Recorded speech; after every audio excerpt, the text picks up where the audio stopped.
أعوذ بوجه الله العظيم الذي ليس شيء أعظم منه وبأسماء الله الحسنى التي ما علمنا منها وما لم نعلم من شر ما خلق وبرأ وضر بسم الله الذي لا يضر مع اسمه شيء في الأرض ولا في السماء وهو السميع العليم. الحمد لله رب العالمين والصلاة والسلام على سيد المرسلين وعلى آله وصحبه أجمعين. ما بعد فإني أوصيكم وإياي بتقوى الله. أعوذ بالله السميع العليم من الشيطان الرجيم. بسم الله الرحمن الرحيم. إن أولياءه إلا المتقون. صدق الله مولانا العظيم. ഏറ്റവും ബഹുമാനാദരവുള്ള നമ്മുടെ ഈ മഹത്താവുന്ന സംഗമത്തിൻ്റെ അധ്യക്ഷൻ സയ്യിദ് മുഹമ്മദ് കോയ ജമീലി തങ്ങൾ, മറ്റ് വേദിയിലും സദസ്സിലും ഘോഷായ ബഹുമാനമുള്ള സാദാത്തുക്കൾ, ഈ മഹത്താവുന്ന സ്ഥാപനത്തിൻ്റെ ഉത്തരവാദിത്തപ്പെട്ട വേദിയിൽ ഘോഷായ നേതാക്കന്മാർ, ഈ സദസ്സിൽ ഇവിടെ ഒരുമിച്ച് കൂടിയ ബഹുമാനമുള്ള മോമിനിയങ്ങൾ, മോമിനാത്തുകൾ, ഈ സ്ഥാപനത്തിനെയും സാദാത്തുക്കളൊക്കെ സ്നേഹിക്കുന്ന മറ്റ് പ്രമുഖ വ്യക്തിത്വങ്ങൾ, സമസ്ത കേരള ജമിയത്തുൽ ഉലമയുടെയും അതിൻ്റെ പോഷക സംഘടനകളുടെയും നേതാക്കന്മാർ, പ്രവർത്തകർ, ബഹുമാനമുള്ളവരെ, അല്ലാഹു സുബ്ഹാനഹു വ തആല ഈ സംഗമത്തിന് അല്ലാഹു കബൂൽ ചെയ്യട്ടെ. ഈ സംഗമവുമായി സഹകരിച്ച് പ്രവർത്തിക്കുന്ന ഇതിൻ്റെ കമ്മിറ്റി സാരഥികൾ, ഇതിനോട് സഹകരിച്ച് ഈ സ്ഥാപനത്തിന് എല്ലാവിധ സഹായ സഹകരണങ്ങളും ചെയ്തു കൊടുക്കുകയും അതിനുവേണ്ടി പ്രവർത്തിക്കുകയും ചെയ്യുന്ന ഈ നാട്ടുകാരും മറ്റ് ഈ നമ്മുടെ രാജ്യത്തിൻ്റെ പല ഭാഗത്തുള്ള ആളുകൾ, വിദേശത്തുള്ള നമ്മളോട് ബന്ധപ്പെട്ട എല്ലാവരോടും ബന്ധപ്പെട്ട എല്ലാ മേഖലയിലും അല്ലാഹു ധാരാളം ഖൈറും ബർക്കത്തും വർദ്ധിപ്പിച്ചു കൊടുക്കട്ടെ. ഇത് ഈ മഹത്താവുന്ന സ്ഥാപനം ബഹുമാനപ്പെട്ട നൗഷാദ് ചെട്ടിപ്പള്ളി ഇവിടെ അദ്ദേഹത്തിൻ്റെ സ്വാഗത പ്രസംഗത്തിൽ സൂചിപ്പിച്ചതുപോലെ ഈ ഹസനിയ എന്ന പേരിൽ അറിയപ്പെടുന്ന ബഹുമാനപ്പെട്ട നമ്മുടെ മുഹമ്മദ് കോയ തങ്ങളുടെ പിതാവ് സയ്യിദ് ഹസൻ കുഞ്ഞിക്കോയ തങ്ങൾ, അവരുടെ ആ പാവനമാവുന്ന ആ സ്മരണ ഇവിടെ നിലനിർത്തുക എന്നുള്ള ഉദ്ദേശത്തോടു കൂടി അവർ സ്ഥാപിക്കപ്പെട്ട ഒരു മഹത്താവുന്ന സ്ഥാപനമാണ്. ഈ സ്ഥാപനത്തിന് ഇവിടെ സൂചിപ്പിക്കപ്പെട്ടതുപോലെ തന്നെ ഇവരൊക്കെ പിതാമഹന്മാരിൽപ്പെട്ട, ഇവിടെ കടലുണ്ടി മഖാമിൽ അന്ത്യവിശ്രമം കൊള്ളുന്ന സയ്യിദ് മുഹമ്മദ് ബാഹസൻ ജമീലി ഖദ്ദസല്ലാഹു സിറഹുൽ അസീസ്, അവരുടെ ആ ആത്മീയമാവുന്ന ഒരു ശിക്ഷണവും ആത്മീയമായ ഒരു നേതൃത്വവും ആത്മീയമായ സഹായങ്ങളൊക്കെ ഇതിന് ലഭിച്ചുകൊണ്ടിരിക്കുന്നുണ്ട്. അത് ലഭിച്ചുകൊണ്ടിരിക്കുകയും ചെയ്യും, യാതൊരു സംശയമില്ല. കാരണം അവരുടെയും ഈ കടലുണ്ടി മഖാമിൽ അന്ത്യവിശ്രമം കൊള്ളുന്ന എല്ലാ സാദാത്തുക്കളുടെയും, കാരണം അവരൊക്കെ ഈ അവരുടെ നാട്ടിൽ ഇതുപോലുള്ളൊരു ദീനിൻ്റെ സ്ഥാപനം വരുമ്പോൾ ബർസഖിയാവുന്ന ലോകത്ത് നിന്നുകൊണ്ടിട്ട് ഇതിനു വേണ്ടിയുള്ള സഹായ സഹകരണങ്ങൾക്ക് വേണ്ട അതിൻ്റെ നേതൃത്വം അവർ നൽകിക്കൊണ്ടിരിക്കും എന്നുള്ള കാര്യത്തിൽ യാതൊരു സംശയം. അത് മഹാന്മാരെ സംബന്ധിച്ചിടത്തോളം അവർക്ക് അവരുടെ മരണാനന്തരം അവരുടെ ഈ ആത്മീയമാവുന്ന അർവാഹികൾക്ക് ആത്മാവുകളുടെ തസറുഫാത്തുകൾക്ക് ഒന്നുകൂടി ശക്തി കൂടുന്ന ഏതൊരു ആത്മാവും, അത് വിശുദ്ധാത്മാവട്ടെ അല്ലാത്ത ആത്മാവാണ്, ശരീരവുമായുള്ള ബന്ധം വിച്ഛേദിക്കപ്പെട്ടാൽ ആ ആത്മാവിന് പവറൊന്ന് കൂടും. നേരെ മറിച്ച് ഹയാത്ത് കാലഘട്ടത്തിൽ ശരീരത്തിനെ അടക്കി ഭരിച്ചിരുന്ന ആത്മാക്കളാണെങ്കിൽ അവരെ പവർ വളരെ ശക്തമായ നിലക്കാണ് അത് അനുഭവപ്പെടുക. അപ്പോൾ മഹാനാവുന്ന ഇവരൊക്കെ ഈ ഇരിക്കുന്ന ഇവിടുത്തെ സാദാത്തുക്കളുടെയൊക്കെ പിതാമഹനാണ് ബഹുമാനപ്പെട്ട മുഹമ്മദ് ബഹസൻ ജമലൈലി. മൂപ്പര് വലിയായിരുന്നു, ആരിഫായിരുന്നു, കുത്തുബായിരുന്നു. ഭൗതികമാവുന്ന എല്ലാ സുഖസൗകര്യങ്ങളും വെടിഞ്ഞും കൊണ്ടിട്ട് ജീവിക്കുകയും വിശുദ്ധമാവുന്ന ദീനിൻ്റെ പ്രചരണത്തിന് വേണ്ടി പ്രത്യേക മഹാന്മാരുടെ ഇഷാറത്തോടു കൂടി ഇവിടെ ഇന്തോനേഷ്യയിലുള്ള അച്ചി എന്ന പ്രദേശത്ത് അവിടെ ഭരിക്കുന്ന രാജാവിൻ്റെ മകനായിരുന്നു മൂപ്പൻ. ആ രാജകീയ സുഖങ്ങളെല്ലാം പൂർണ്ണമായി ത്യജിച്ചു കൊണ്ടിട്ട് നമ്മൾക്കൊക്കെ കേട്ടുന്ന നിങ്ങളെ വാപ്പമാരൊക്കെ അനുഭവിച്ചതും കണ്ടതൊക്കെയാണ് അവരെങ്ങനെ ഇവിടെ എത്തിയെന്നുള്ളത്. അന്ന് കപ്പലുകളിൽ കൂടിയല്ല അവരിവിടെ എത്തിയത്, അല്ലെങ്കിൽ തോണിയിൽ കൂടിയോ ബോട്ടിൽ കൂടിയോ ഒന്നുമല്ല. അവരൊരു മുസല്ലയാണ് അതിന് ഉപയോഗിച്ചതെന്നാണ്. ആ മുസല്ല ഒരു വാഹനമായി കൊണ്ടിട്ട് ആ മുസല്ലയിൽ ഇരുന്നുകൊണ്ട്, അതാണ് കടലിൽ മുസല്ല വിരിച്ച് വന്നവരെന്ന് അവരെ പറ്റി പറയുന്നത്. അപ്പോൾ അവർ അള്ളാഹുവിൻ്റെ ഔലിയാക്കന്മാരിൽപ്പെട്ട വലിയ മഹാനായിരുന്നു, ഖുതുബീങ്ങളിൽപ്പെട്ട ആളായിരുന്നു. അവർ പൂർണ്ണമായിട്ടും സാഹിദായിരുന്നു. ഭൗതികമാവുന്ന സുഖ സൗകര്യങ്ങളെ അവർ ത്യജിച്ചു. അതുകൊണ്ട് വിവാഹം കഴിക്കാൻ പാടില്ല എന്നുള്ളതല്ല. വിവാഹം കഴിക്കുക എന്നുള്ളത് മനുഷ്യനെ സംബന്ധിച്ചിടത്തോളം, മനുഷ്യൻ എന്ന് പറഞ്ഞാൽ ആ മനുഷ്യൻ്റെ അള്ളാഹു സുബ്ഹാനഹു വ തആല മലായിക്കത്തിനെ പോലെയല്ല നമ്മൾ മനുഷ്യന്മാർ. മനുഷ്യന്മാരിൽ അള്ളാഹു സുബ്ഹാനഹു വ തആല ഖുവ്വത്ത് ഷഹ്വിയ്യത്ത്, ഖുവ്വത്ത് വളബിയ്യത്ത്, ഖുവ്വത്ത് അഖരിയത്ത്, ഈ 3 ശക്തികളാണ് മനുഷ്യനിലുള്ളത്. അപ്പം അതിൻ്റെ അർത്ഥം മനുഷ്യനിക്ക് പല വികാരങ്ങളുണ്ടാവും. അവൻ്റെ വയറിനിക്ക് പല വികാരങ്ങളുണ്ടാവും, അവൻ്റെ കയ്യിനിക്ക് പല വികാരങ്ങളുണ്ടാവും, കണ്ണിനിക്ക് വികാരങ്ങളുണ്ടാവും, അവൻ്റെ കാതിനിക്ക് വികാരങ്ങളുണ്ടാവും, അവൻ്റെ കാലിനിക്ക് വികാരങ്ങളുണ്ടാവും എന്ന് വേണ്ട. അവൻ്റെ ശരീരത്തിലുള്ള ഓരോ അവയവങ്ങൾക്കും ആ അവയവങ്ങളോട് ബന്ധപ്പെട്ട വ്യത്യസ്തങ്ങളാവുന്ന ആഗ്രഹങ്ങളായിരിക്കും. അതുപോലെ തന്നെ അവൻ്റെ ശരീരത്തിലുള്ള ഓരോ അവയവങ്ങൾക്കും അതുപോലെ ക്രോധത്തിൻ്റെ സ്വഭാവങ്ങളുണ്ടാവും. ഇതെല്ലാം മലായിക്കത്തിനെ പോലെയല്ല മനുഷ്യരെന്നുള്ളത്. മലായിക്കത്തിനെ സംബന്ധിച്ചിടത്തോളം അവരിൽ ഇങ്ങനത്തെ വികാര സ്വഭാവങ്ങളൊന്നും അവരിലില്ല. ഇല്ല എന്ന് പറഞ്ഞാൽ ആ നിലക്കുള്ള ഒരു പ്രകൃതിയാണ് മലായിക്കത്തിന് അല്ലാഹു നൽകിയിട്ടുള്ളത്. അപ്പം നല്ലത് മാത്രം ചെയ്യാനേ അവർക്ക് കഴിയുള്ളൂ. അതാണല്ലോ ലാ യഅ്സൂന അല്ലാഹ മാ അമറഹുന്ന, അള്ളാഹുവിൻ്റെ കൽപ്പനകൾക്ക് അവർ ഒരു നിൽക്കും വിപരീതം പ്രവർത്തിക്കുക. മലക്കുകൾ പറഞ്ഞില്ല, ആദം നബിയെ സൃഷ്ടിക്കുമ്പോൾ തന്നെ നഹ്നു നുഖദ്ദിസു വനുസബ്ബിഹു ലക, നിങ്ങൾക്ക് തസ്ബീഹ് ഞങ്ങൾ ചെല്ലും, ഞങ്ങൾ നിന്നെ തഖ്ദീസാക്കും.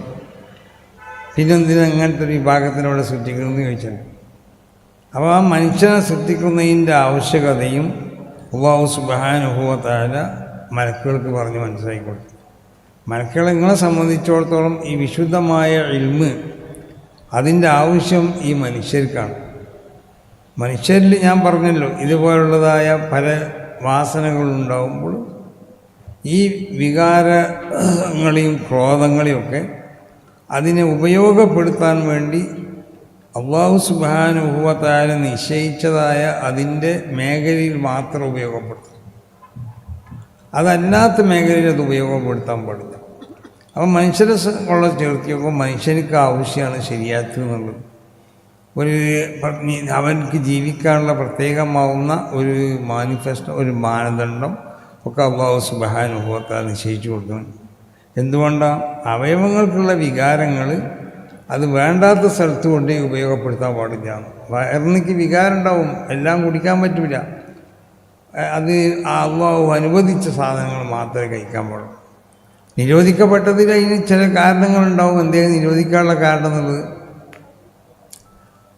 കയ്യിനിക്ക് വികാരങ്ങളുണ്ടാവും, എല്ലാം കൊണ്ടുപോയി പിടിക്കാൻ പറ്റും, എല്ലാ സാധനവും പിടിക്കാൻ പറ്റില്ല. പക്ഷെ പിടിക്കണ്ടെന്നല്ല അള്ളാഹു പറയണത്, പിടിക്കണം എന്നാണ്. പക്ഷേ എന്താ പിടിക്കേണ്ടത്? നിനക്ക് അനുവദിക്കപ്പെട്ടത് മാത്രമേ ആ കൈ കൊണ്ട് പിടിക്കാൻ പാടുള്ളൂ. നിൻ്റെ കണ്ണിക്ക് വികാരം ഉണ്ടാവും. എന്താ വികാരം? എല്ലാം നോക്കണം എന്ന് തോന്നും, അങ്ങനെയുള്ളൂ. പക്ഷേ അള്ളാഹു അതിനൊക്കെ ഒരു പരിധി നിശ്ചയിച്ചു. നീ ഇന്ന സ്ഥലങ്ങളിലേക്കൊന്നും നോക്കാൻ പാടില്ല. നിനക്ക് നിൻ്റെ കണ്ണുകൊണ്ട് നീ നോക്കേണ്ട സ്ഥലങ്ങൾ അള്ളാഹു നിർണയിച്ചു തന്നു. നിൻ്റെ കാതുകൊണ്ട് കേൾക്കേണ്ട സംഗതികൾ അള്ളാഹു നിർണയിച്ചു തന്നു. അപ്പോൾ അവയവങ്ങളെ കൊണ്ട് അവയവങ്ങളെ വികാരങ്ങൾ, ഓരോ അവയവത്തിനും ആ അവയവത്തിൻ്റെ വികാരങ്ങളുണ്ടാവും. ആ വികാരങ്ങൾ നമ്മൾ സാധിപ്പിച്ചു കൊടുക്കണം. അത് ശരിയാത്താണ്. അതിന് ശരീരത്തിൽ ചില അതിൻ്റേതായ നിയമങ്ങളും അതിൻ്റെ മാനദണ്ഡങ്ങളൊക്കെ നിശ്ചയിക്കപ്പെട്ടു. അപ്പോൾ മഹാന്മാരാകുന്ന ആളുകൾ അവർ ചിലപ്പോൾ 1 2 അനുവദിക്കപ്പെട്ട വിവാഹങ്ങൾ അവർ ചെയ്തിട്ടുണ്ടാവും, അല്ലെങ്കിൽ 3 4 വരെയുള്ള അത് അവർ ചെയ്തിട്ടുണ്ടാവും. എന്താ കാരണം എന്ന് ചോദിച്ചാൽ അവയവത്തിൻ്റെ വികാരങ്ങളെ, ആ വികാരങ്ങളെ നമ്മൾ സാധിപ്പിക്കാൻ പറയപ്പെട്ട സ്ഥലത്തെ അത് സാധിപ്പിക്കാം, അനുവദിക്കപ്പെട്ട സ്ഥലത്തെ സാധിപ്പിക്കാനും പാടുള്ളൂ. ആ മഹാന്മാരാവുന്ന അള്ളാഹുവിൻ്റെ അമ്പിയാക്കന്മാരൊക്കെ അവർ വിവാഹം ചെയ്തിട്ടുണ്ട്. മഹാന്മാരാവുന്ന അള്ളാഹുവിൻ്റെ ഔലിയ അവർ വിവാഹം ചെയ്തിട്ടുണ്ട്. ചിലപ്പോൾ അതിന് ആവശ്യമില്ലാത്ത ആളുകൾ വിവാഹം ചെയ്തിട്ടുണ്ടാവില്ല. അപ്പോൾ ബഹുമാനപ്പെട്ട ഈ മഹാന്മാർ, അവരെ സംബന്ധിച്ചിടത്തോളം അവരുടെ സർവ്വ അവയവങ്ങളെയും വിശുദ്ധമാക്കിയ അവയവങ്ങളായിരുന്നു അവരവയവങ്ങൾ. എന്ന് പറഞ്ഞാൽ അവരവയവങ്ങളെ കൊണ്ട് കാണാൻ പാടില്ലാത്തൊരു സംഗതിനെ അവർ കണ്ടിട്ടുണ്ടാവും. കാണൽ ഹറാമായതോ കാണൽ കറാഹത്തായതോ ഇനി ഖിലാഫുല്ലൗലായതും ചിലപ്പോൾ കണ്ടിട്ടുണ്ടാവില്ല, കറാഹത്തായതും കണ്ടിട്ടുണ്ടാവില്ല. ഇതൊന്നും കാണാൻ പാടില്ലാത്തവരാണ് മഹാന്മാരാവുന്ന അമ്പിയാക്കന്മാർ. അതാണ് അമ്പിയാക്കന്മാർ. അവർ മഅ്സൂമികളാണ്, അവർ പാപ സുരക്ഷിതരാണെന്ന് നമ്മൾ വിശ്വസിക്കണം. വലവ് ഖബുലൻ നുബുവത്തി, രൂപത്തിന് മുമ്പാണെങ്കിലും അവരിൽ നിന്ന് പാപങ്ങൾ ഉണ്ടാവാൻ പാടില്ല. വലവ് സഹുവെന്ന, അത് മറന്നുകൊണ്ടുണ്ടാവാൻ പാടില്ല. അല്ല സഹി, ഇതാണ് പ്രബലമായ അഭിപ്രായം. അപ്പോൾ ആ നിലക്കുള്ള അമ്പിയാക്കന്മാരുടെ ആ നെഹ്ജിൽ കൂടി ജീവിക്കുന്ന ആളുകൾ, പക്ഷേ അമ്പിയാക്കന്മാരല്ലാത്തത് കൊണ്ട് പിന്നെ അവരിൽ നിന്ന് ചിലപ്പോൾ കറാഹത്തോ ഖിലാഫുലൗലായ സംഗതികളൊക്കെ ഉണ്ടാവാം. അല്ലെങ്കിൽ നിരോധിക്കപ്പെട്ട ഹറാമുകൾ തന്നെ ചെയ്തതിലേക്ക് ചിലപ്പോൾ ചെന്നെത്താം. പക്ഷേ അല്ലാഹു സുബ്ഹാനഹു വ തആലയുടെ ഭാഗത്തിൽ നിന്ന് അവർക്ക് പ്രത്യേകമാവുന്നതായ ഒരു ഹിഫ്ള് നൽകപ്പെടുന്ന, അപ്പോൾ അതിലേക്ക് മുതിരില്ല. ഞങ്ങൾ മുതിർന്നിട്ടുണ്ടെങ്കിൽ തന്നെ ഉടനെ തന്നെ അതിൽ നിന്ന് അതിൽ നിന്ന് അതിനെ പരിഹരിക്കപ്പെടാനുള്ള മാർഗങ്ങളിൽ അവർ എത്തിച്ചേരുകയും ചെയ്യും. അപ്പോൾ മനുഷ്യനെ സംബന്ധിച്ചിടത്തോളം മനുഷ്യനെ സൃഷ്ടിക്കുമ്പോൾ തന്നെ അല്ലാഹു സുബ്ഹാനഹു വ തആല മനുഷ്യർക്ക് അവൻ്റെ ജീവിതത്തിൽ അവൻ ആവശ്യമാവുന്നതായ അവൻ്റെ ജീവിത കാലഘട്ടത്തിൽ, മരണത്തിൻ്റെ ശേഷം അവനക്ക് പൂർണ്ണമായ നിലക്ക് അതാണല്ലോ ഭൗതികമാവുന്ന ജീവിതം, അതാണ് ശാശ്വതമായ ജീവിതം. ആ ജീവിതത്തിലുള്ള സുഖ സൗകര്യങ്ങൾക്ക് ആവശ്യമാവുന്നതായ നിർദ്ദേശങ്ങൾ മുഴുവൻ നൽകിക്കൊണ്ടുള്ള ഒരു ശരീഅത്തിനെയാണ് മനുഷ്യനിക്ക് അല്ലാഹു നൽകിയിട്ടുള്ളത്. അത് ഓരോ കാലഘട്ടത്തിലും അങ്ങനെ തന്നെ. ആ അമ്പിയാക്കന്മാരുടെ കാലഘട്ടത്തിലൊക്കെ അവർക്കൊക്കെ അടിസ്ഥാനപരമായ കാര്യങ്ങളിൽ എല്ലാ അമ്പിയാക്കന്മാരും വിശുദ്ധമാവുന്ന ഇസ്ലാമിനെയാണ് ഇവിടെ പ്രബോധനം നടത്തിയത്. അതിൽ അവർ തമ്മിൽ യാതൊരു അഭിപ്രായ വ്യത്യാസമില്ല. അല്ല അമ്പിയാവും ഔലാദും അല്ലാത്തതാണ്. അമ്പിയാക്കന്മാർ ഒരു കുടുംബത്തിലെ അംഗങ്ങളാണ് അവർ അടിസ്ഥാനപരമായി അവർ തമ്മിൽ യാതൊരു വ്യത്യാസമില്ല. പക്ഷേ ശരീഅത്തുകളിൽ വ്യത്യാസങ്ങൾ ഉണ്ടായിട്ടുണ്ട്. എന്താ കാരണം എന്ന് പറഞ്ഞാൽ എല്ലാ നബിമാർക്കും അവർ ആ കാലഘട്ടത്തിൽ അള്ളാഹു നിശ്ചയിച്ചതായ ഒരു അവധി കഴിയുമ്പോൾ ആ ശരീഅത്തിൽ ദുർബലപ്പെടുത്തപ്പെടുകയും ചെയ്തു. അങ്ങനെയാണ് മുൻകഴിഞ്ഞ എല്ലാ അമ്പിയാക്കന്മാരുടെ ശരീഅത്ത് പരിശോധിച്ച് നോക്കിയാൽ ഒരു നബിൻ്റെ ശരീഅത്ത് തന്നെ ആയിരിക്കും ചിലപ്പോൾ മറ്റേ നബിക്കും ഉണ്ടാവുള്ളത്. ആ നബിൻ്റെ കാലഘട്ടത്തിന് ശേഷം ഒന്നിരിക്കലും ദുർബലപ്പെടുത്തപ്പെടും, അല്ലെങ്കിൽ അതിൻ്റെ കാലഘട്ടത്തിന് ശേഷം ചിലപ്പോൾ അത് നീണ്ടു നിൽക്കാം. ഇപ്പോൾ നമ്മൾ മൂസ നബി അലൈഹി സ്വലാത്തു വസ്സലാമിൻ്റെ ശരീഅത്ത് തന്നെ ഈസ നബിൻ്റെ ശരീഅത്ത് ഇവിടെ വന്നപ്പോൾ അതിന് ദുർബലപ്പെടുത്തപ്പെട്ടിട്ടുണ്ടോ? അതല്ല, ഈസ നബിൻ്റെ ശരീഅത്തോടു കൂടിയും അതിന് ദുർബലപ്പെടുത്തപ്പെടാതെ ആ ശരീഅത്ത് ഇവിടെ നിലനിൽക്കിയെന്ന് റസൂൽ സല്ലല്ലാഹു അലൈഹി വസല്ലമ തങ്ങളുടെ ബീസത്തോടു കൂടിയാണ് ഈ രണ്ട് ശരീഅത്തിനെയും എന്തായത് മറ്റുള്ള എല്ലാ അമ്പിയാക്കന്മാരിലേക്കും അള്ളാഹു പിന്നെ അവതരിപ്പിച്ചതായ ശരീഅത്തുകളെ പിന്നെ ദുർബലപ്പെടുത്തപ്പെട്ടിട്ടുള്ളത്. പക്ഷേ റസൂലുള്ളാഹിയിലേക്കും ഒരു ശരീഅത്തിന് അള്ളാഹു അവതരിപ്പിച്ചു കൊടുത്തു. ആ ശരീഅത്തിൻ്റെ സ്വഭാവം വതമ്മത്ത് കലിമത്തു റബ്ബിക സിദ്ഖൻ വഅദ്ല, അത് വളരെ പൂർണ്ണമായ വചനങ്ങളുള്ള ഒരു കലിമത്താണ്, ഈ ശരീഅത്താണ്. ഈ ശരീഅത്തിൽ അപൂർണമായിട്ടൊന്നുമില്ല. ഇതിൻ്റെ ഓരോ വിധിവിലക്കുകളെ പരിശോധിച്ച് നോക്കിയാലും അതൊക്കെ പൂർണ്ണമായതാണ്. ബാഹ്യമായ നിലക്ക് ചിന്തിക്കണം, നമുക്കൊക്കെ ചിലപ്പോൾ അപൂർണ്ണത എന്ന് തോന്നും, പക്ഷേ അങ്ങനത്തെ ഒന്നുമില്ല. അതിനൊക്കെ മഹാന്മാരാവുന്ന അയിമ്മത്ത് മശായിഖന്മാരൊക്കെ അതിൻ്റെയൊക്കെ മറുപടികൾ നമുക്ക് പറഞ്ഞ് മനസ്സിലാക്കി തന്നിട്ടുണ്ട്. അതുപോലെ തന്നെ അത് വളരെ സാധ്യക്കത്താവുന്ന ശരീഅത്തുകളാണ്. ശരീഅത്താണ് ഈ ശരീഅത്ത്. ഈ ശരീഅത്തിൻ്റെ അഹ്കാമുകൾ അത് വളരെ സത്യസന്ധമാണ്, അത് വളരെ നീതിയുള്ളതുമാണെന്ന് വിശുദ്ധ ഖുർആൻ്റെ പ്രഖ്യാപനമാണ്. അപ്പം മുൻകഴിഞ്ഞ അമ്പിയാക്കന്മാരിലേക്ക് അവതരിപ്പിക്കപ്പെട്ട ശരീഅത്ത് അത് ആ കാലഘട്ടത്തിന് മാത്രം അനുയോജ്യമായ ശരീഅത്തുകളായിരുന്നു. ആ കാലഘട്ടത്തിൻ്റെ ശേഷം അല്ലെങ്കിൽ അതിന് ദുർബലപ്പെടുത്തപ്പെടേണ്ട കാലഘട്ടത്തോടു കൂടി അത് ദുർബലപ്പെട്ടു പോകും.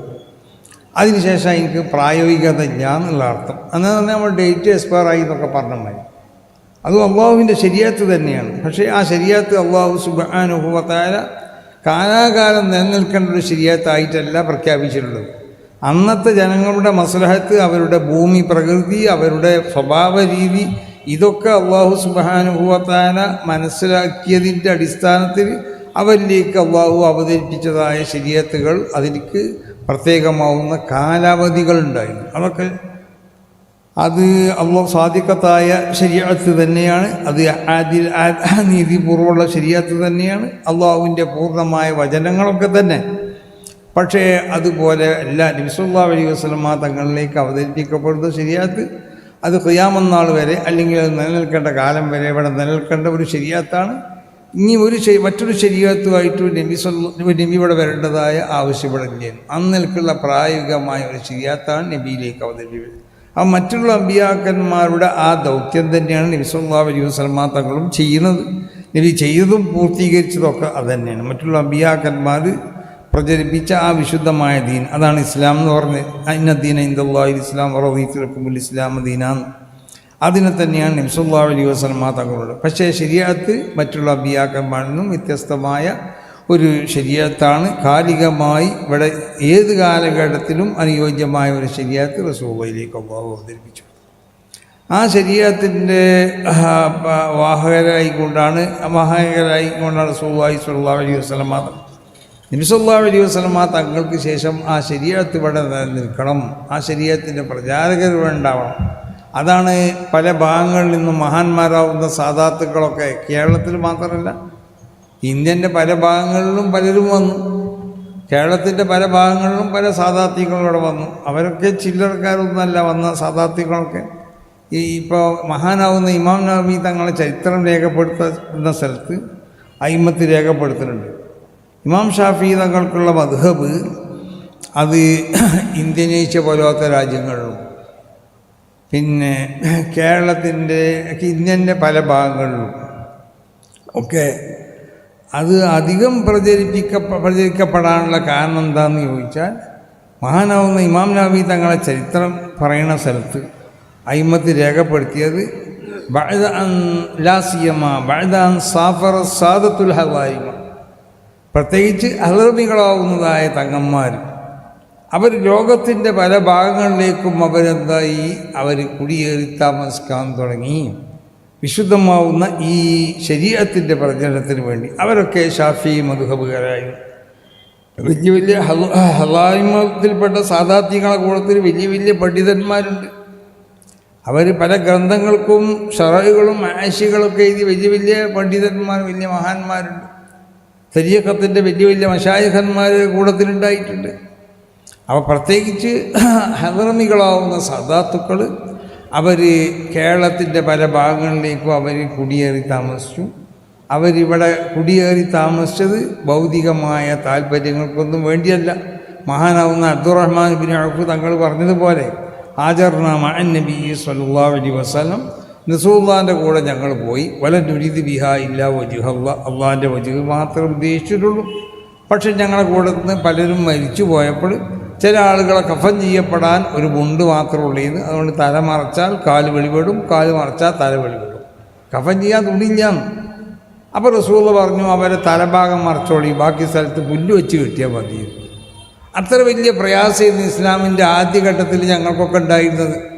പക്ഷേ ഇപ്പോൾ നമ്മൾ ഇസ്ലാമിക സാമ്രാജ്യം വളർന്ന് വികസിച്ചപ്പോൾ പല ഭാഗത്തിരുന്നു ഗനീമത്തുകൾ, അതുപോലെ തന്നെ ജിസിയകൾ, പല ഹദിയകൾ ഒക്കെ വരാൻ തുടങ്ങി.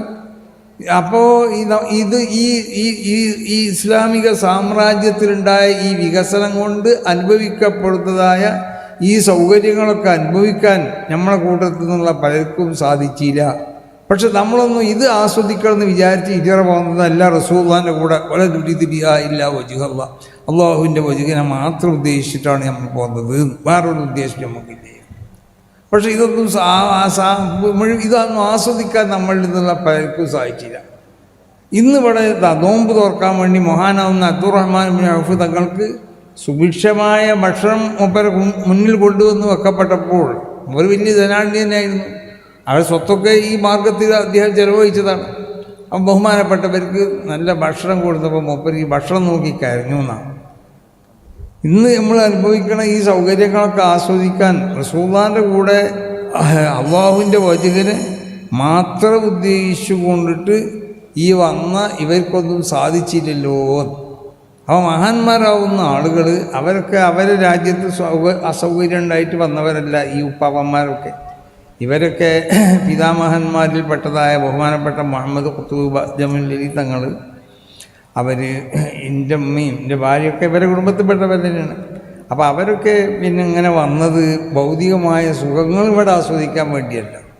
അവരെ ഏറ്റവും പ്രധാനപ്പെട്ട ലക്ഷ്യം വിശുദ്ധമാവുന്ന, അതാണ് മഹാനാവുന്ന നബീമാവ് തങ്ങളുടെ ചരിത്രം പറഞ്ഞ സ്ഥലത്ത് ഷാഫി മദ്ഹബ് ഇവിടെയൊക്കെ പ്രചരിപ്പിക്കപ്പെടാനും അത് ഇവിടെ എത്രമാത്രം വ്യാപകമാകാനുള്ള കാരണം മഅദാൻ സാഫറ സാദത്തുൽ ഹവാരിമാന, അവർ സാദാത്യങ്ങൾ ലോകത്തിൻ്റെ പല ഭാഗങ്ങളിലേക്കും അവരൊക്കെ ഷാഫി മദ്ഹബ് സ്വീകരിച്ച ഇമാം ഷാഫി തങ്ങളെ അനുകരിച്ചതായ മഹാന്മാരായിരുന്നു.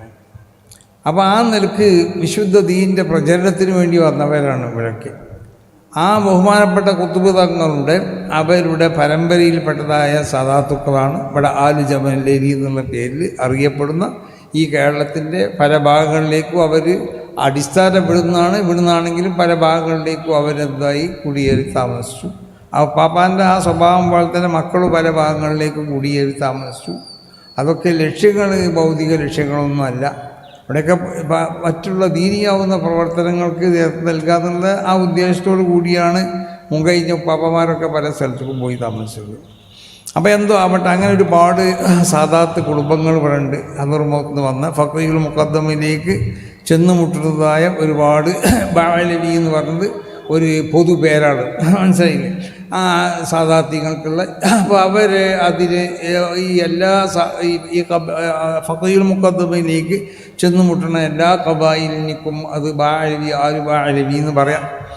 അത് ഏതെങ്കിലും ഒരു പ്രത്യേകമായിട്ട് ആ ബാഅലവി എന്നുള്ളത് തങ്ങന്മാരിൽ നിന്നുള്ള ഒരു വിഭാഗത്തിലേക്ക് അങ്ങനെ ബാഅലവി എന്ന് ഹാസായിട്ട് പറയപ്പെടുന്ന ഒരു കുടുംബമുണ്ട്. അങ്ങനെ അതുമുണ്ട്. അതിൻ്റെ അടിസ്ഥാനത്തിലാണ് ചില സാദാത്തുക്കളൊക്കെ നമ്മൾ ബാഅലവി എന്ന് പറയുന്നത്. അപ്പോൾ എന്താവട്ടെ, ഞാനിപ്പോൾ അതിൻ്റെ ചരിത്ര പശ്ചാത്തലത്തിലേക്കും അതിനോട് ബന്ധപ്പെട്ട കാര്യങ്ങളിലേക്കൊന്നും കടക്കില്ല.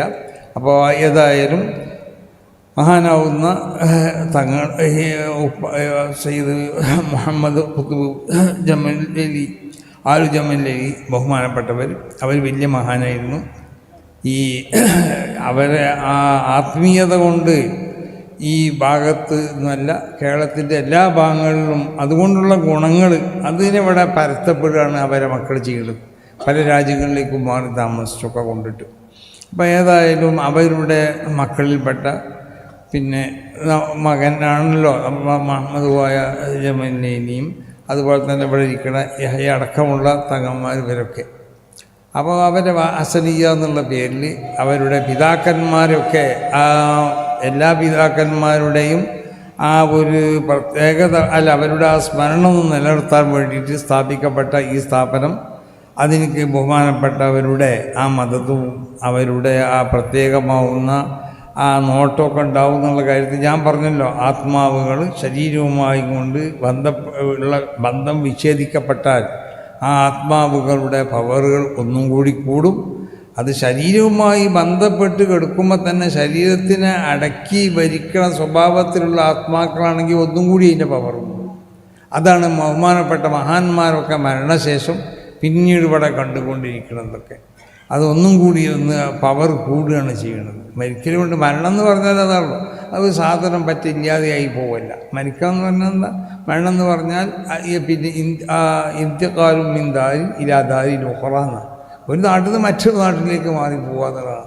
ആ നാട്ടിലെത്തുമ്പോൾ അതിൻ്റെ സ്വഭാവങ്ങൾ മറ്റൊരു രൂപത്തിലാവുന്നത് മാത്രം. അപ്പോൾ എന്തോ ആവട്ടെ. അപ്പോൾ അതൊക്കെ വലിയ വിഷയങ്ങൾ, അതൊന്നും ഞാൻ പറയുന്നില്ല, ഇപ്പം അതിൻ്റെ സമയമല്ല. ബഹുമാനപ്പെട്ട അൻവർ മുഹ്യദ്ദീൻ ഹുദവി അവർ നമ്മുടെ ചെറുപ്പക്കാരനാണ്, ഒരു അനുഗ്രഹീത പ്രഭാഷകനാണ്.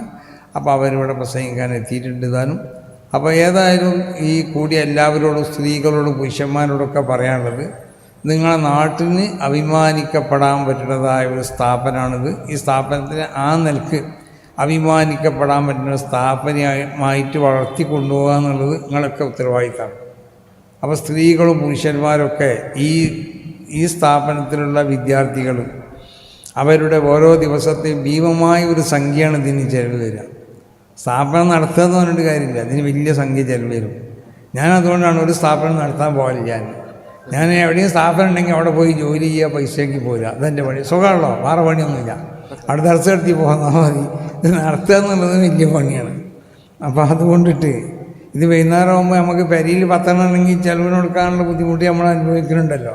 അതിനേക്കാൾ വലുതാണ് 10, 100 200 ഒക്കെ ഉണ്ടെങ്കിൽ അവർക്ക് ഭക്ഷണം കൊടുക്കുക, അവർക്ക് ഇൽമു പറഞ്ഞു കൊടുക്കണം, അവരതുമായി ബന്ധപ്പെട്ട് നിൽക്കുന്ന ആളുകൾക്കൊക്കെ ശമ്പളം കൊടുക്കണം. ഇതൊക്കെ വലിയ പ്രയാസമാണ്. അപ്പോൾ വളരെ ശ്രദ്ധിക്കേണ്ട ഒരു കാര്യമാണത്. നമ്മുടെ നാട്ടിലുള്ള ഓരോരുത്തർക്കും നിർബന്ധമായ ഒരു സംഗതിയാണ്. എല്ലാവരും ഇതിൻ്റെ വികസനത്തിനും ഇതിൻ്റെ വളർച്ചയ്ക്കും ഇതിൻ്റെ നടത്തിപ്പിലൊക്കെ സഹായിക്കണം. അപ്പോൾ അതുകൊണ്ട് അതിന് പ്രത്യേകമായിട്ട് വലിയ വേറൊരു വരുമാനമൊന്നും ഇല്ലതാനും. അതിൻ്റെ വരുമാനം കൂടി ഉദ്ദേശിച്ചുകൊണ്ടിട്ടാണ് മഹാന്മാരുടെ പേരിൽ നമ്മൾ ഈ പിന്നെ ഇന്ന് ഈ പ്രത്യേകമാവുന്ന നിലക്ക് ഒരു പരമ്പരയൊക്കെ നടത്തി വലിയ വലിയ വഴുതു പറയണേ നമ്മൾ അൻവർ മുഹ്യദ്ദീൻ ഉദവിനെ പോലത്തെ ആളുകളൊക്കെ കൊടുന്ന് ഇതിൽ ചെറിയൊരു പിരിവൊക്കെ ഉണ്ടാക്കി ഒരു വർഷത്തിനുള്ളതായ ഭക്ഷണത്തിൻ്റെ പരിപാടിയിൽ നിന്ന് ഇവിടെ നടക്കണം. അപ്പോൾ അതുകൊണ്ട് ഇവിടെ കൂടി എല്ലാവരും കഴിവിൻ്റെ പരമാവധി വേണ്ട മാതിരി സഹകരിച്ചുകൊണ്ട് ബഹുമാനപ്പെട്ട തങ്ങളെ നേർച്ചാക്കിയിട്ട് ചെയ്താലും മതി. അതും ഈ സ്ഥാപനത്തിലേക്ക് കൊടുക്കുക. ആ നിലക്ക് ഈ സ്ഥാപനത്തിലുള്ള കുട്ടികളെ ഇതിന് വേണ്ടിയിട്ട് തങ്ങളെ മേൽ നേർച്ചാക്കുക. എന്നിട്ട് എന്താക്കുക, അത് ഇവിടെ കൊടുക്കാം. അവിടെ കൊണ്ടുപോയിടണമെന്നല്ല പറഞ്ഞു, ഇവിടെ കൊടുക്കാം. അവിടെ കൊണ്ടുപോയിടുന്നത് അവിടെ കൊണ്ടുപോയിട്ടുള്ളൂ, അത് വേറെ കൊടുത്താൽ മതി. ഇവിടെ ഇതിന് വേണ്ടിയിട്ട് നമ്മൾ എന്തെങ്കിലും നേർച്ചാക്കുക ഈ മഹാന്മാരാവുന്ന സാധാർത്ഥികളുടെ പേരിലൊക്കെ. എന്നിട്ട് അത് ഇവിടുത്തെ ഈ കുട്ടികൾക്ക് ഇത് പറഞ്ഞാക്കിയിട്ട് ഇവിടെ കൊടുത്താൽ മതി. അല്ലാത്തത് അവിടെ കൊടുക്കേണ്ടത് അവിടെ കൊടുത്തോളി മക്കാമന്, അത് വേറെ സംഗതി. അത് മുടങ്ങണം എന്നല്ല ഇതുകൊണ്ട് പറയുന്നത്. അത് നടക്കണം, ഇത് നടക്കണം. അപ്പോൾ അതുകൊണ്ട് അതും തന്നെ ദീനിൻ്റെ ഭാഗങ്ങളിലേക്കാണ് ചെലവ് ചെയ്യപ്പെടുന്നത്, ഇതും ദീനിൻ്റെ ഭാഗങ്ങളിലേക്കാണ്. അപ്പോൾ ഇതിൻ്റെ ശൈശവഘട്ടമാണ് ഈ സ്ഥാപനത്തിൻ്റെ. ഇതിനെ വേണ്ട ശക്തി പകരുക എന്നുള്ളത് നമ്മളെ സംബന്ധിച്ചിടത്തോളം നിർബന്ധമായ ഒരു കാര്യമാണ്. അപ്പോൾ അതുകൊണ്ട് വേണ്ട സൗകര്യങ്ങളൊക്കെ ചെയ്തു കൊടുത്ത് ഈ സ്ഥാപനത്തിൻ്റെ എല്ലാ നിലക്കുള്ള വളർച്ചയ്ക്ക് വേണ്ടി നിങ്ങളൊക്കെ പ്രവർത്തിക്കണം, അതിനുവേണ്ടി സഹകരിക്കണം. നമ്മുടെ കൂടി എല്ലാവരോടും പ്രവർത്തിക്കൊണ്ട് ബഹുമാനപ്പെട്ട പിന്നെ സയ്യിദ് മുഹമ്മദ് ജബലി ഖദ്ദസല്ലാഹു സിറഹുൽ അസീസ് ബഹുമാനപ്പെട്ടവരുടെയും ഇവിടെ മരണപ്പെട്ട് കിടക്കുന്ന എല്ലാ സാദാത്തുക്കളുടെയും ഹദറത്തിലേക്ക് ഒരു ഫാത്തിഹ എല്ലാവരും ഓതിക്കാണി. അൽ ഫാത്തിഹ. ബിസ്മില്ലാഹി മിനശ് ശൈത്വാനിർ റജീം. ബിസ്മില്ലാഹിർ റഹ്മാനിർ റഹീം. അൽഹംദുലില്ലാഹി റബ്ബിൽ ആലമീൻ അർറഹ്മാനിർ റഹീം മാലികി യൗമിദ്ദീൻ. ഇയ്യാക നഅ്ബുദു വ ഇയ്യാക നസ്തഈൻ ഇഹ്ദിനസ് സിറാത്തൽ മുസ്തഖീം സിറാത്തൽ ലദീന അൻഅംത അലൈഹിം ഗൈറിൽ മഗ്ദൂബി അലൈഹിം വലദ്ദാലിൻ. ആമീൻ. അർഹമുർറഹീമായ അല്ലാഹ്, അല്ലാഹുമ്മ ജഅൽ ثواب هذه الفاتحة إلى حضرة الولي العارف بالله الخطب سيد محمد باحث جمال الليل وإلى حضرات أرواح جميع السادات المدفونين والمدفونات في هذه البلدة اللهم بحقهم وبجائهم وبعلومهم اللهم بارك في جميع أمورنا خاصة اللهم بارك في هذا المعهد الديني اللهم بارك لجميع القائمين بخدمة هذا المعهد الديني ولجميع المساعدين وجميع القائمين بالخدمة والمساعدة الجليلة لهذا المعهد الديني اللهم حسن مقاصدنا ومقاصدهم اللهم اشفنا واشفيهم شفاء تاما بحقوق هؤلاء الشرفاء المذكورين اللهم بارك فينا وفيهم اللهم بارك في محلاتنا ومحلاتهم وأسواقنا وأسواقهم اللهم بارك في أولادنا وأولادهم وعائلتنا وعائلتهم وأزواجنا وأزواجهم اللهم بارك في جميع أمورنا وأمورهم اللهم توفنا وإياهم مسلمين بحقوق هؤلاء الشرفاء المذكورين اللهم اجعل جمعنا هذا جمعا مرحوما وتفرقنا من بعده تفرقا معصوما اللهم ثبت عقيدتنا على عقيدة أهل السنة والجماعة اللهم وفقنا لنشر هذه العقيدة المقدسة ربنا تقبل منا إنك أنت السميع العليم وتب علينا إنك أنت التواب الرحيم آمين برحمتك يا رب. അപ്പോൾ പ്രത്യേകമായി എന്ന് പറയാനുള്ളത് സമസ്ത കേരള ജമിയത്തുൽ ഉലമ അതിൻ്റെ പ്രവർത്തകരും അതിനുവേണ്ടി അധ്വാനിക്കുന്നവരൊക്കെയാണ് നമ്മളൊരു ഭൗതികമായ താല്പര്യത്തിന് വേണ്ടിയല്ല ഇതിന് നിലകൊള്ളുന്നത്. അപ്പോൾ ഭൗതികമായിട്ട് ഒന്നും ഇതിന് ലഭിക്കില്ല. പക്ഷേ ഉസ്താദന്മാരൊക്കെ ഒരു ദുആ കിട്ടും. മഹാനാവുന്ന ശൈഖുന ശംസുൽ പറഞ്ഞമാർക്ക് മഹാന്മാരൊക്കെ സ്വർഗത്തിൻ്റെ മുന്നിൽ വാതിൽക്കൽ വന്ന് നമ്മളൊക്കെ കാര്യങ്ങൾക്ക് ശഫാഅത്ത് ചെയ്യാൻ അവരൊക്കെ ഉണ്ടാവും. അപ്പോൾ അങ്ങനത്തെ ഒരു പ്രതീക്ഷയോട് കൂടിയാണ് നമ്മൾ ഈ സംഘടനയ്ക്ക് വേണ്ടി പ്രവർത്തിക്കുന്നത്. അപ്പോൾ ഈ സംഘടനൻ്റെ 100ാം വാർഷികം 100 വർഷം ഇവിടെ ഒരടിസ്ഥാനത്തിൽ കഴിഞ്ഞു, മറ്റൊരടിസ്ഥാനത്തിൽ അടുത്ത വർഷത്തോടെ അത് ആവുകയും ചെയ്യും. അപ്പോൾ ഈ വരുന്ന 2026 അതിൻ്റെ 100ാം വാർഷികം നടത്തപ്പെടുകയാണ്. അത് സ്ഥലം നിർണ്ണയിക്കപ്പെട്ടിട്ടില്ല. മിക്കവാറും അത് പല സ്ഥലങ്ങളും നമ്മൾ നോക്കിക്കൊണ്ടിരിക്കുകയാണ്. അപ്പോൾ അതിന് പറ്റിയതായ ഒരു സ്ഥലം ഉറപ്പിച്ചിട്ടില്ല. അപ്പോൾ അതിനെപ്പറ്റി പഠിച്ചുകൊണ്ടിരിക്കുകയാണ്. അപ്പോൾ ഏതായാലും 2026 അതിൻ്റെ ആ ചരിത്ര പ്രസിദ്ധമായ ആ സമ്മേളനം നടത്തപ്പെടും. അതിലെല്ലാവരും സഹകരിക്കണം, എല്ലാ നിലക്കും സഹകരിക്കണം എന്ന് കൂടി എല്ലാവരോടും പ്രത്യേകമായി ഉണർത്തിക്കൊണ്ടിട്ട് അള്ളാഹു സുബ്ഹാനഹു വ തആല നമ്മുടെ ഈ മജ്ലിസിനെ അള്ളാഹു കബൂൽ ചെയ്യട്ടെ, ഈ സ്ഥാപനത്തിന് അള്ളാഹു കബൂൽ ചെയ്യട്ടെ. ഈ സ്ഥാപനത്തിന് വേണ്ട എല്ലാ സഹായ സഹകരണങ്ങളും ചെയ്തു കൊടുക്കാനുള്ള തൗഫീഖ് നമുക്കൊക്കെ അള്ളാഹു നൽകട്ടെ. ഈ സ്ഥാപനത്തിന് ഉയർച്ചയിലേക്ക് ഉയർത്തട്ടെ. ഈ സ്ഥാപനത്തിന് പ്രവർത്തിക്കുന്ന അതിൻ്റെ കമ്മിറ്റിക്കാർ, അതുമായി കൊണ്ട് സഹകരിക്കുന്ന ഈ നാട്ടിലുള്ളവരും എല്ലാ നാട്ടിലുള്ള എല്ലാവർക്കും അള്ളാഹു സുബ്ഹാനഹു വ തആല ബന്ധപ്പെട്ട എല്ലാ മേഖലയിലും ധാരാളം ഖൈറും ബർക്കത്തും ചൊരിഞ്ഞേറ്റെ. എല്ലാ പ്രയാസങ്ങളും അല്ലാഹു കാത്തുരക്ഷിക്കട്ടെ, ഈമാനെ സലാമത്തിലാക്കി തരട്ടെ, ആഖിബത്ത് നന്നാക്കി തരട്ടെ എന്ന് ദുആ ചെയ്തുകൊണ്ടിട്ട് ഞാൻ ഈ യോഗം ഉദ്ഘാടനം ചെയ്തതായി പ്രഖ്യാപിക്കുന്നു. അസ്സലാമു അലൈക്കും വറഹ്മത്തുള്ളാഹി വബറകാതുഹു. വേദിയിൽ ഏതാനും ചില പ്രകാശന കർമ്മം നടക്കുന്നു. ഇതുപോലുള്ള പ്രഭാഷണങ്ങൾക്കും ക്ലാസുകൾക്കും ഞങ്ങളുടെ ചാനൽ സബ്സ്ക്രൈബ് ചെയ്യുക. ശേഷം തൊട്ടടുത്തുള്ള ബെല്ലൈക്കൺ അമർത്തുക. നിങ്ങൾ ഇടുന്ന വീഡിയോസ് നിങ്ങൾക്ക് നോട്ടിഫിക്കേഷനായി ലഭിച്ചേക്കും.